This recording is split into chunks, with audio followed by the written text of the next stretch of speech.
अभी में अगर बोली तो अपने की गोर लगती, ठीक है ना।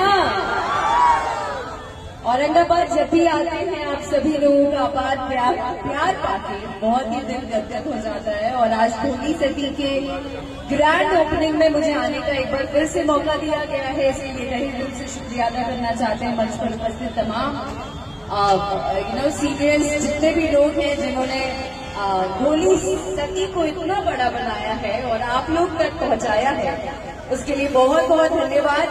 और बाकी औरंगाबाद में तो मेरा दिल बसता है ना, बसता है ना। वहां से एक चाची आशीर्वाद दे रही है अपना, बहुत बहुत धन्यवाद आप सभी लोगों का। आइए और ज्यादा से ज्यादा शॉपिंग करिए, है ना, और ढोली सती को घर घर तक पहुंचाइए, यही आप सभी लोगों से निवेदन करना चाहते हैं।